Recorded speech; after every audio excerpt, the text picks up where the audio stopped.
하나님 말씀 보시겠습니다. 오늘 우리에게 주시는 하나님의 말씀은 누가복음 5장 1절에서 11절 말씀입니다. 누가복음 5장 1절에서 11절 말씀입니다.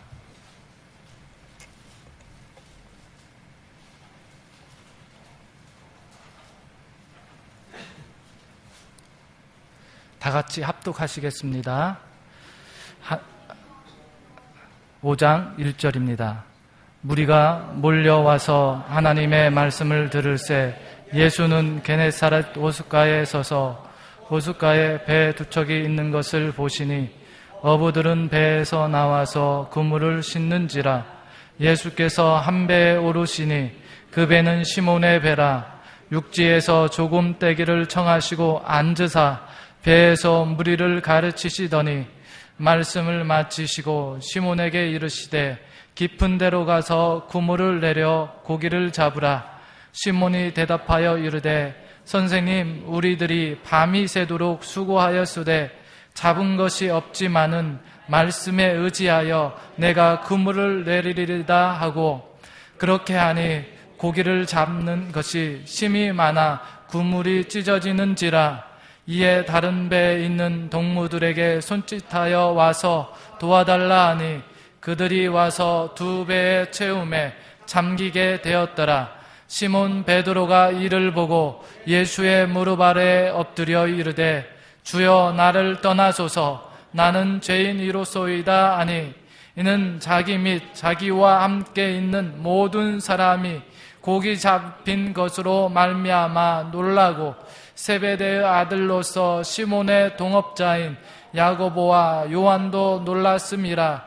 예수께서 시몬에게 이르시되 무서워하지 말라. 이제 후로는 내가 사람을 취하리라 하시니 그들이 배들을 육지에 대고 모든 것을 버려두고 예수를 따르니라. 아멘.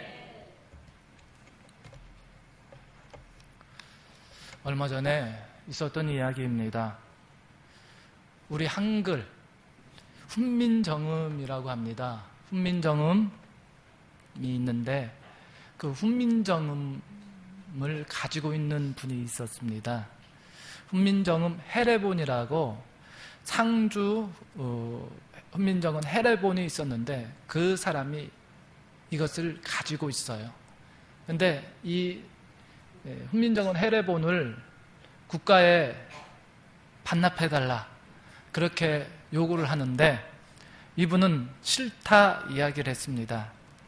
그러면 내가 국가에 반납할 테니까 1,000억 좀 주시오, 그렇게 했어요.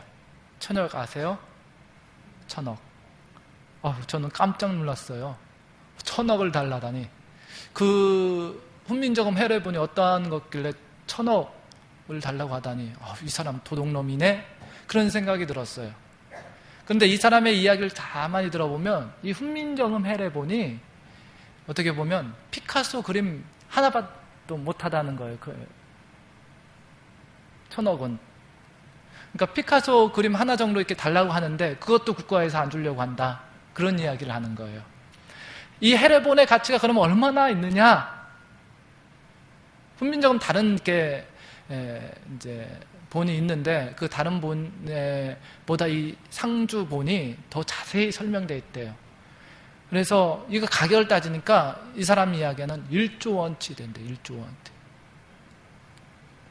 그래서 그 1조 원에 1,000억을 달라는데 그것도 안 주려고 한다 하면 나는 그 정도라도 이 헤레본이 가치가 있고, 또한 영구적인 가치도 있고, 또한 역사적인 가치도 있고, 또한 이게 중요한 자료이기 때문에 1,000억은 이렇게 받아야 한다, 그런 이야기를 하는 걸 들었습니다. 아무튼 1,000억을 달라는데 저는 깜짝 놀랐어요. 뿐만 아니라 요즘 스포츠 선수들, 축구 선수, 야구 선수들 이렇게 몸값이라고 하죠. 몸값이 얼마나 비싼 줄 아십니까? 몸무게는 저하고 비슷한데 몸값은 무지하게 비쌉니다. 몸값이 굉장히 많이 나간대요. 그런데 그 사람이 내 몸무게로 비교해서 나보다 뭐 조금 더 나갈 수도 있고 덜 나갈 수도 있고 그럴 수 있는데, 뭐냐면 그 사람의 몸무게로 그 사람의 몸값을 치는 게 아니라 그 사람의 능력으로 그 사람의 몸값을 친다라는 겁니다. 그래서 어떤 스포츠 능력이 뛰어나면 그 몸값의 가치가 올라갑니다. 그리고 이 능력이 조금 모자라면 그만큼의 몸값도 떨어지고요.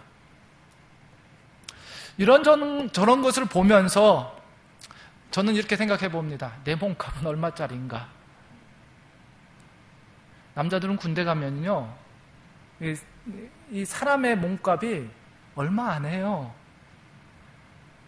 군대에 있는 강아지 값보다도 못한 게 이 군인이에요. 그래서 군대에 있을 동안에는 건강하게 전역하는 게 가장 중요한 가치예요. 그래서 건강하게 있다가 건강하게 전역하라고 이야기를 하는 거예요. 왜 그러면 군대에서 진짜 무슨 사고가 나서 무슨 일이 있으면 개 취급도 못 당하는 거예요.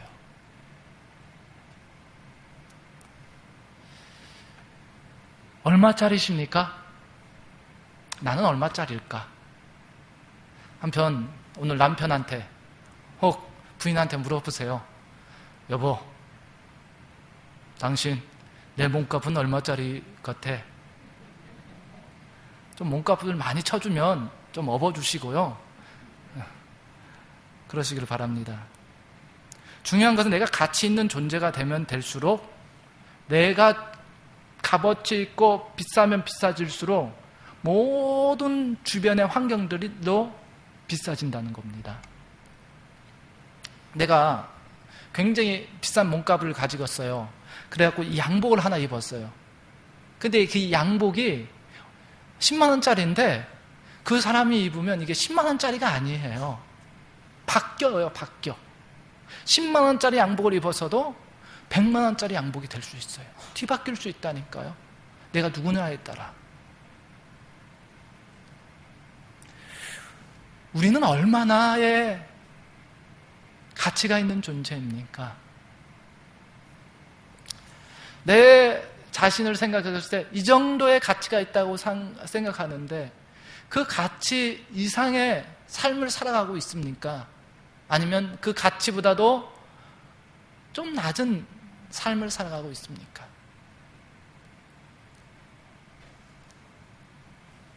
내가 가치 있는 존재가 되면 될수록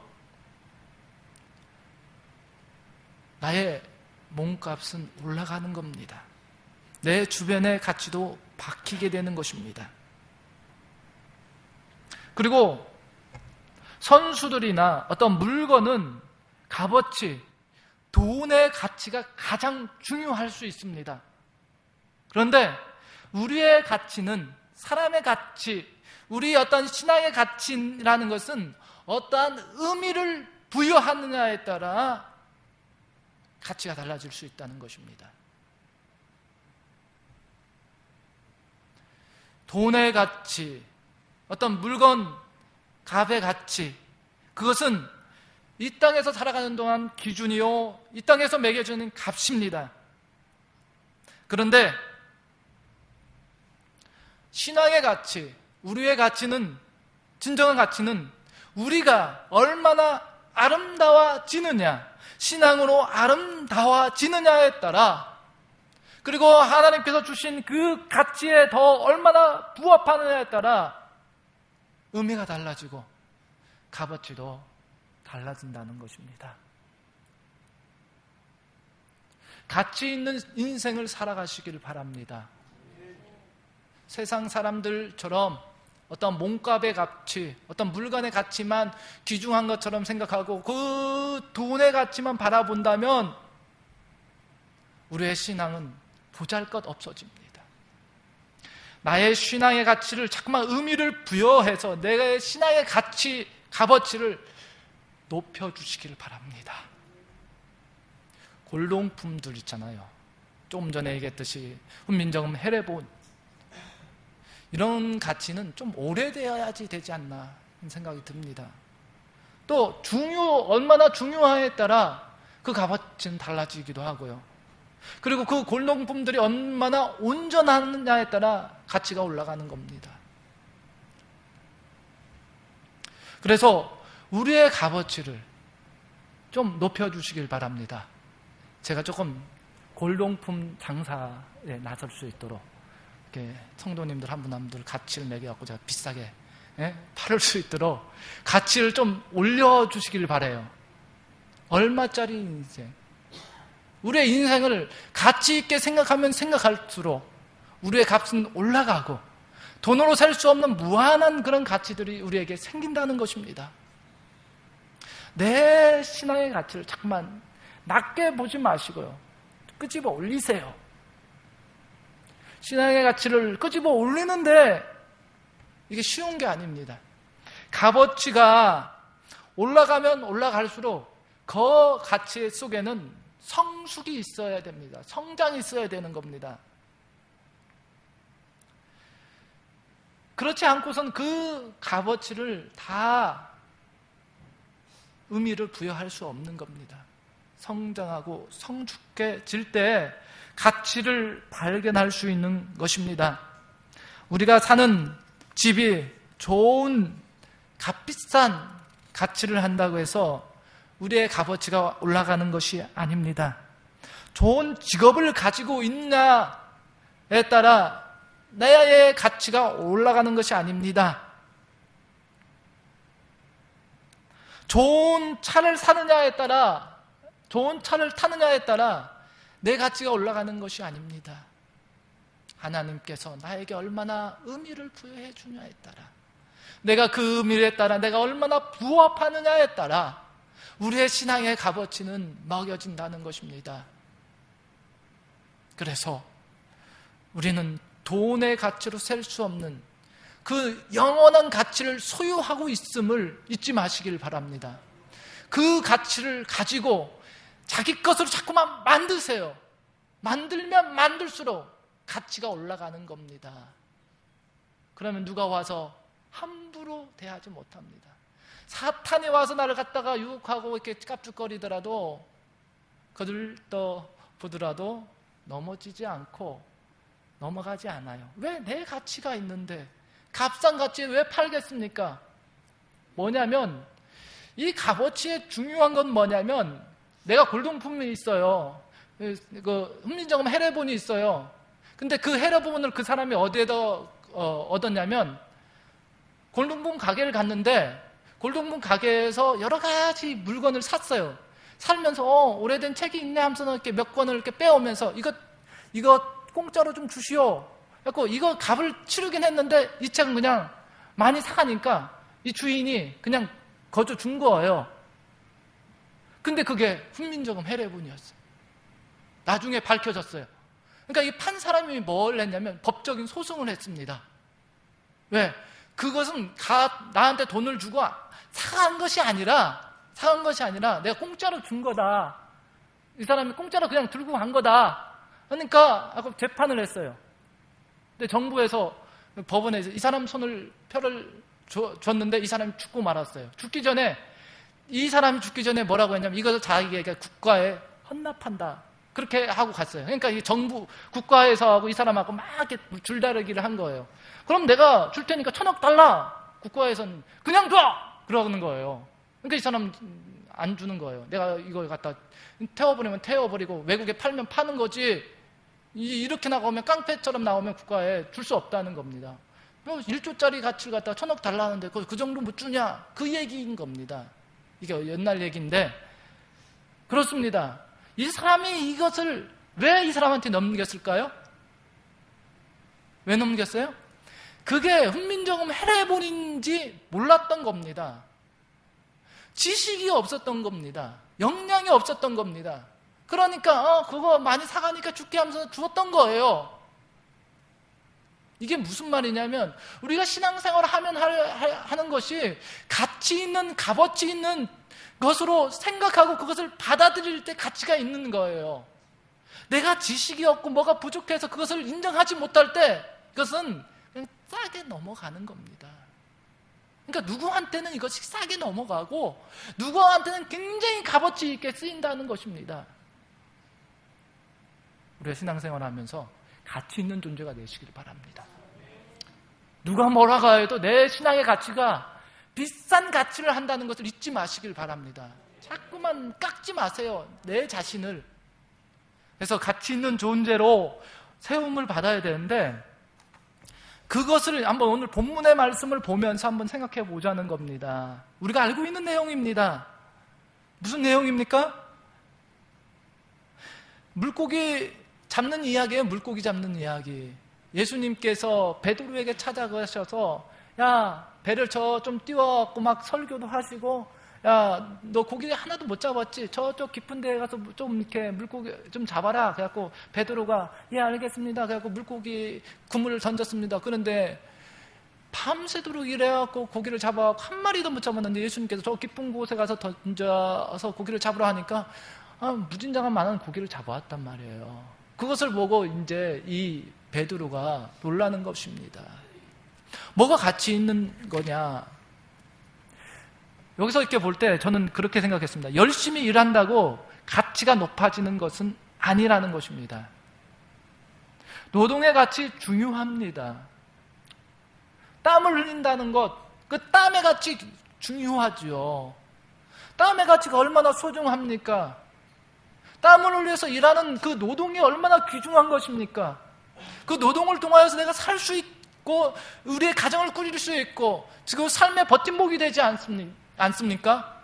그런데 이 고기 잡는 이 베드로의 모습을 보면서 열심히 일하는 그 노동의 가치는 한계에 부딪힌다는 것입니다. 지칠 수 있다는 것입니다. 피곤할 수 있다는 것입니다. 고기를 많이 잡고 싶죠. 그런데 내 마음대로 잡을 수가 없는 것이 이 고기라는 겁니다.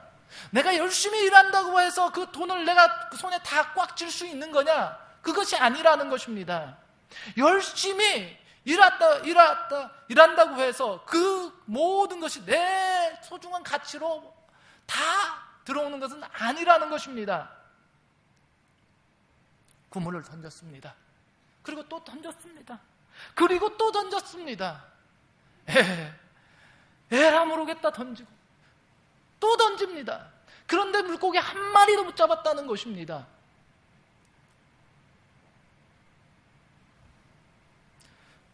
허탈합니다. 굶주립니다. 지칠 대로 지쳤습니다. 그것을 안고 항구로 돌아간다. 집으로 돌아가면 내 물고기를 기대하고 있는 가족들이 있는데 내가 이 한 마리도 못 잡고 돌아갈 수 있냐 이겁니다. 내가 집에 돌아가면 굶주리고 있는 애들이 있는데 딸을 기다리고 소망하며 바라보는 아이들이 있는데 이대로 돌아갈 수 있느냐 이거예요. 그런데 베드로는 아무리 그물을 던졌어도 한 마리의 물고기를 잡을 수 없었다는 것입니다. 밤을 세워서 노동을 했지만은 그 노동의 가치는 피곤함으로 모든 결론이 나고 말았습니다. 거기에서만 끝나는 겁니까? 한 마리도 못 잡았다는 곳에서만 끝나는 게 아닙니다. 왜? 다음번 고기잡이를 위해서 그물을 손질해야 돼요. 준비를 해둬야 돼요. 에라 모르겠다 집에 가면 다음번에도 고기 잡을 수 없어요. 왜? 타임을 놓치기 때문입니다. 열심히 일한다고 해서 가치가 높아지는 것은 아닙니다. 한계가 있다는 것입니다. 그것은 돈을 아무리 번다고 하더라도요, 내가 부자가 되고 돈을 열심히 번다고 해서 그거 좋죠. 그런데 한계에 부딪힙니다. 그게 한계가 없다면 돈 있는 사람들 다 잘 되겠죠. 돈만 있으면 잘 되는 겁니까? 돈 많이 있는 사람들도요, 우울증 무지하게 많이 걸리더라고요. 또 돈 많은 사람들도요, 돈을 더 가지려고 막 그냥 아둥바둥 하더라고요. 아유, 나는 2억짜리 집에 살고 있는데 10억짜리 집에 살고 있는 사람 부러워하면서 명품 끼고 다니는데 이게 한계가 있습니다. 가지면 가질수록 자꾸만 놓아지지 않는 게 이게 돈의 가치입니다.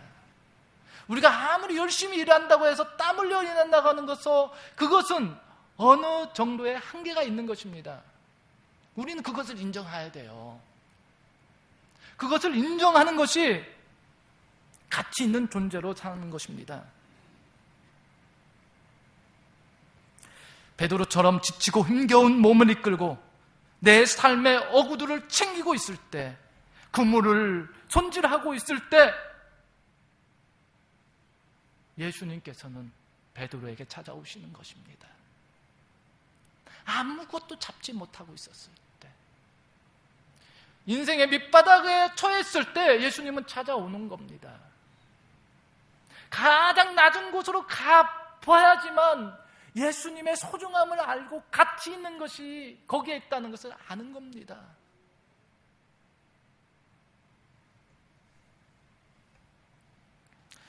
베드로는 고기를 잡고 있었고 그의 생업은 어부였습니다.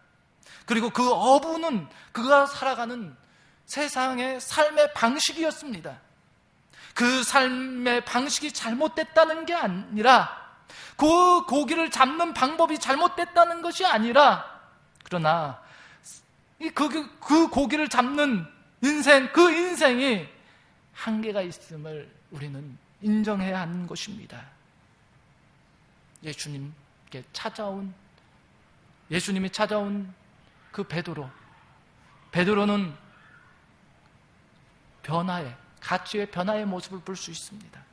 어떻게 했습니까? 예수님께서 말씀하십니다. 깊은 데로 가서 그물을 던지라. 깊은 데로 가서 그물을 던지라고 하니까 베드로가 조금 불만이 있었던 것 같아요. 오늘 성경 이렇게 보시면 어떻게 표현되어 있냐면, 토를 답니다. 토를. 5절에 시몬이 대답하여 이르되, 선생님, 우리들이 밤이 새도록 수고하였으되 잡은 것이 없지만은 토를 달아요. 열심히 수고하고 잡은 것이 없지만은 이런 토를 다닙니다. 그렇지만은 말씀에 의지하여 내가 그물을 내리이다. 우리의 삶이 깊은 곳으로 가야 됩니다. 우리는 높아지려고 하고요, 높아지는 것이 최고라고 생각합니다. 그런데요, 깊어지려고 하는 사람이 되어야 합니다.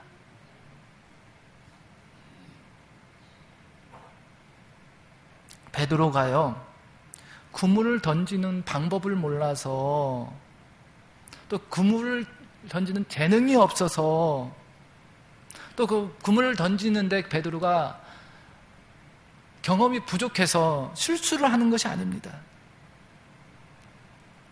그냥 베드로는 예수님의 말씀 의지하여 순종했던 것입니다. 깊은 곳으로 갔던 것이에요. 말씀 의지하여. 제가 오늘 설교하려고 하는 내용하고 오늘 마지막 찬송하고 너무 똑같아갖고 감사했습니다. 깊은 곳에 가서 그물을 던지시길 바랍니다.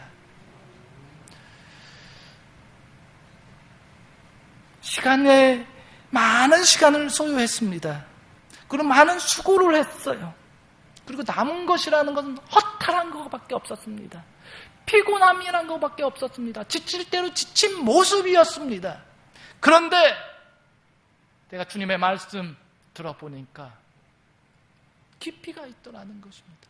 그래서 그 말씀 의지하여서 내가 밤새도록 수고하였지만 그 말씀 의지하여 한번 그물을 내리리다. 순종했습니다.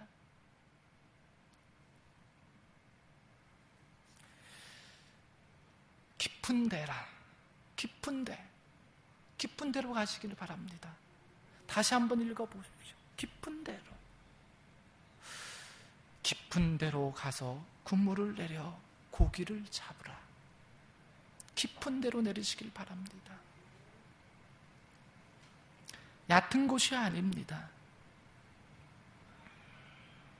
얕은 곳, 이 세상의 가치는 얕습니다. 얄팍해요. 조금 이렇게 좋은 맛을 주는 듯하지만 얄팍합니다. 그것을 아셔야 됩니다. 열심히 노동을 하면서 그물을 던지면서 땀을 흘리는 것이 나쁘다는 게 아니라 얕아요. 얕아. 깊은 곳을 찾아가야 돼요. 베드로의 말처럼 말씀에 의지하여 깊은 곳을 찾아가시길 바랍니다. 그냥 얕은 곳에서만 이렇게 놀지 마시고요. 깊은 곳이 있습니다. 우리는 깊은 대로라는 것을 이해하지 못할 수가 있습니다. 그냥 얕은 인생의 얕은 곳에 살아가고 싶은 것이 우리의 마음일 수 있습니다. 그냥 육신적인 삶만 충족하고 우리의 감각적인 인생에 그냥 만족하고 그냥 인생의 삶에 따라 이렇게 살아가려고 하는 것이 우리의 모습일 수도 있습니다. 그렇지만 깊은 곳은 영혼의 깊은 곳, 하나님의 음성을 듣고 그 말씀이 꿈틀거리는 곳, 신앙생활하는 깊은 곳이 있다는 것입니다. 수십 년 교회를 다녀서 찾을 수 있는 것이 아닙니다. 깊은 영성의 세계로 들어가시길 바랍니다. 그냥 초보 단계로 멈추어서는 아니 됩니다. 일생생활에 매여 그냥 영혼의 깊은 곳을 찾지 못하고 그냥 얕은 곳에 발만 짤랑짤랑 놀다가 이렇게 돌아가지 마시고 깊은 곳을 향해 나아가시길 바랍니다. 깊은 데로 간다는 것 함부로 갈 수 없습니다. 깊은 데로 가는 것 쉬운 일이 아닙니다. 깊은 산을 가보셨습니까? 생각보다 무섭더라고요. 깊은 강가에서 수영해 보셨어요? 깊은 속에 가니까 찬물이 딱 돌아다니는데 겁이 펄떡 납니다. 깊은 경지에 오르는 것도 쉬운 게 아니고요. 쉽지 않기 때문에 두렵고 무섭습니다. 그렇지만 용기가 필요한 겁니다. 베드로가 고기 잡는 것을 몰라서 예수님의 말씀에 순종했습니까? 다 알았어요. 말씀에 의지한 거예요. 그래서 깊은 곳으로 간 겁니다. 자기의 경험과 생각으로는 깊은 곳으로 갈 필요 없다고 생각하지만 그렇지만 말씀에 의지하여 그 깊은 곳을 향해 갔던 것입니다. 용기가 필요합니다. 지혜가 필요합니다. 진정한 믿음이 필요하고 순종이 필요했던 것입니다. 우리가 가야 할 곳은 깊은 곳입니다. 교회 다니면서 신앙생활하면서 그냥 얕은 곳에서 머물러 있으려고 하는 그런 분들 계십니까? 좀 깊은 데로 갑시다. 주님의 말씀 의지해서 조금 깊은 세계로 들어갑시다. 열심히 있다고 해서 깊은 곳에 가는 게 아닙니다. 하나님께서 우리에게 깊은 곳으로 가시라고 그 말씀에 의지하여서 따라가는 겁니다. 그냥 가면 안 돼요. 말씀에 의지해서 깊은 곳으로 가는 것입니다. 그러한 깊은 곳에 갔을 때 놀라운 기적을 바라봤던 것입니다. 깊은 곳에 갔더니 깊은 곳에 말씀에 의지하여 그물을 던졌더니 고기가 무진장하게 많이 잡혔어요. 놀랍니다. 야, 내가 깊은 곳에 가서 그물을 던졌더니 고기를 많이 잡았다. 그런데 중요한 건 뭐냐면 베드로는 이 고기를 많이 잡았다. 초점이 맞춰지지 않는다는 것입니다. 베드로의 깊은 세계는 그냥 고기를 깊은 곳에 나가고 순종해갖고 물고기를 많이 잡았다. 거기에 머물러지 않았다는 것입니다. 우리는 그런 실수를 범해요. 야, 물고기가 참 많다. 많이 잡았다. 하나님 은혜 감사합니다 하면서 거기에 머물러고 물고기 잡은 거 바라보면서 몇 마리인가 하나 둘 셋 넷 세다가 시간 다 보내고 있는 거예요. 근데 베드로는 거기에 중심이 바라보지 않았어요. 예수님으로 다시 향합니다. 예수님으로 다시 향해요.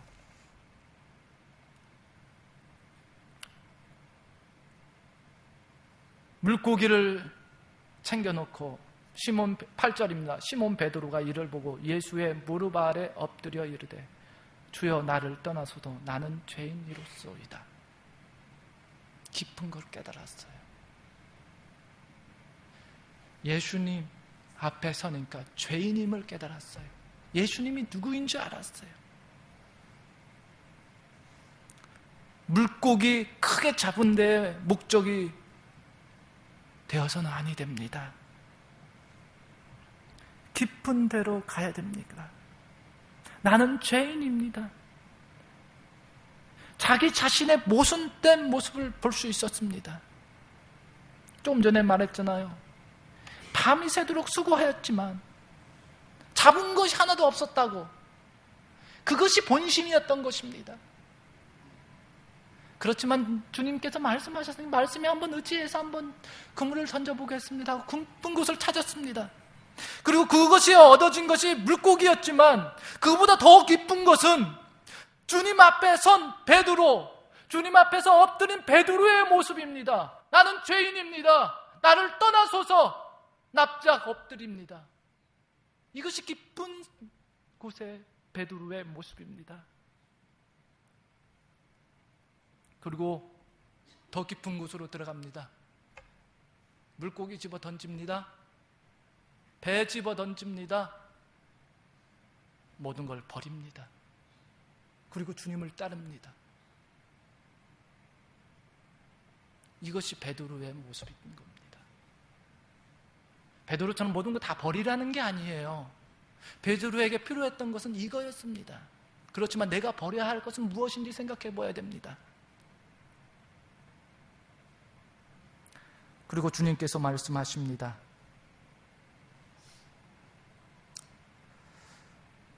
무서워하지 말라. 이제 후로는 내가 사람을 취하리라 말씀하십니다. 사람을 취하리라.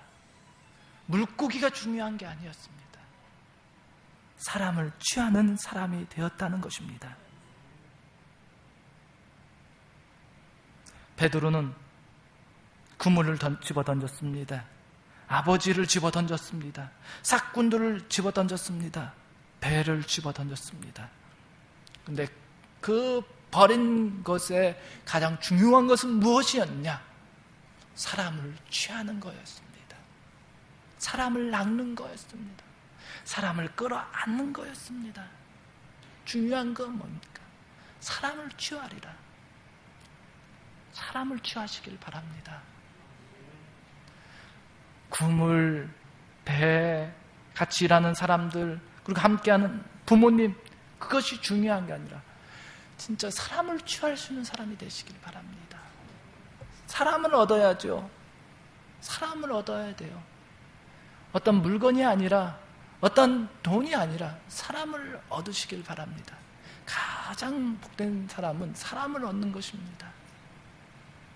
그래서 베드로는 깊은 세계로 갔던 것입니다. 다시 한번 물어보겠습니까? 내 가치는 어디에서 주어집니까? 내 가치 그 이상의 삶을 살아가고 계십니까? 그 가치 그 이상의 삶을 취하려면 사람을 얻으시기를 바랍니다. 사람을 얻으시기를 바랍니다. 내 주변에 있는 사람 함부로 대하지 마세요. 그 사람을 얻으세요. 그래서 주님의 복이 있기를 원합니다.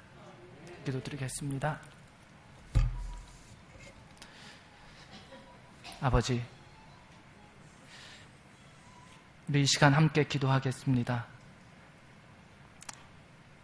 인정 하나님 앞에서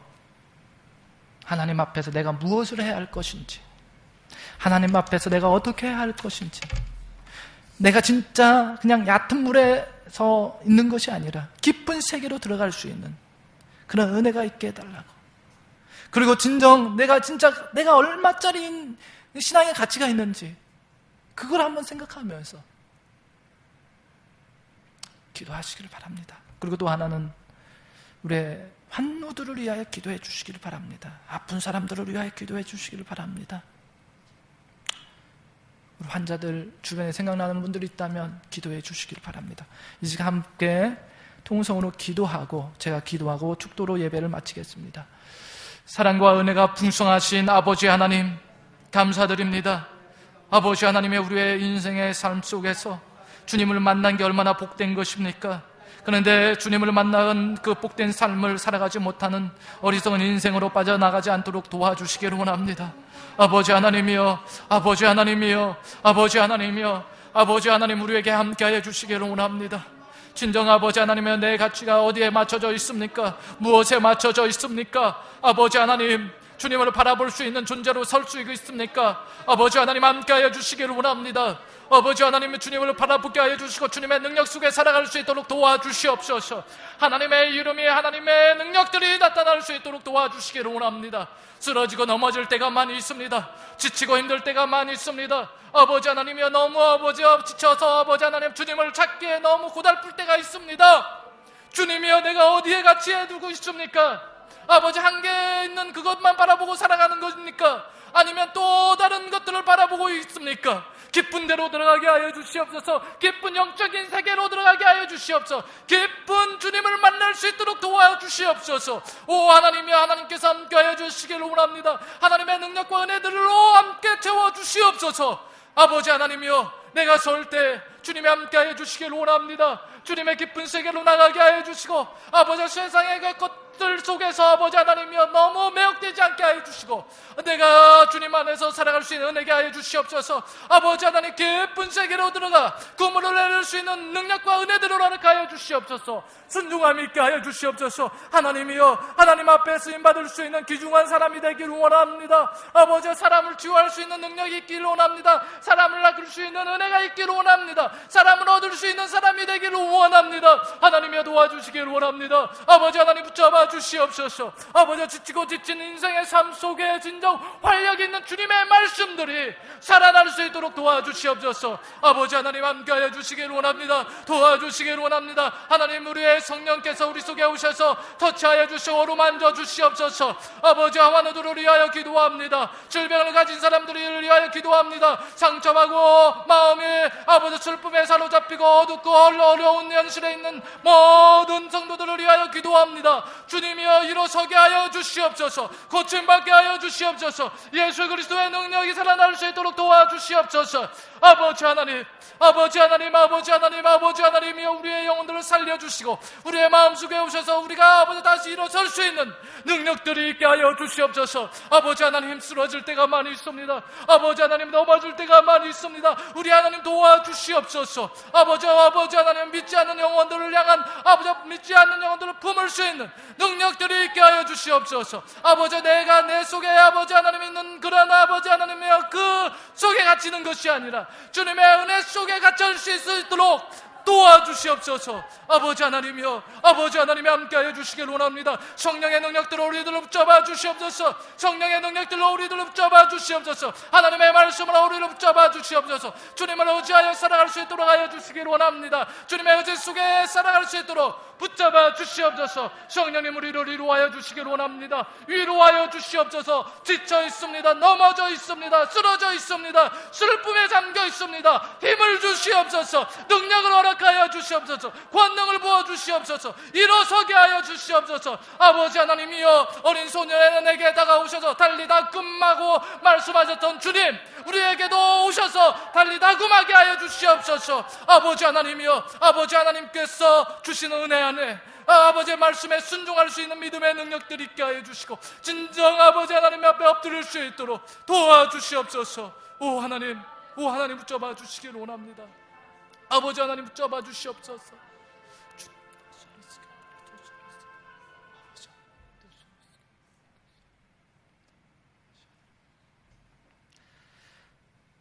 하나님 감사합니다. 늘 감사하게 하여 주시고 주님을 바라볼 수 있는 은혜가 있게 하여 주옵소서. 깊은 데로 가게 하여 주옵소서. 깊은 데로 가 물고기도 많이 잡고 진정 영적인 깊이 있는 세계도 깨닫고 주님 앞에 하나님 사람을 치유할 수 있는 능력도 커질 수 있는 그러한 우리 모든 성도들이 되기를 원합니다. 주님이여 도와주시고 이끌어 주옵소서. 예수님 이름으로 기도드렸습니다.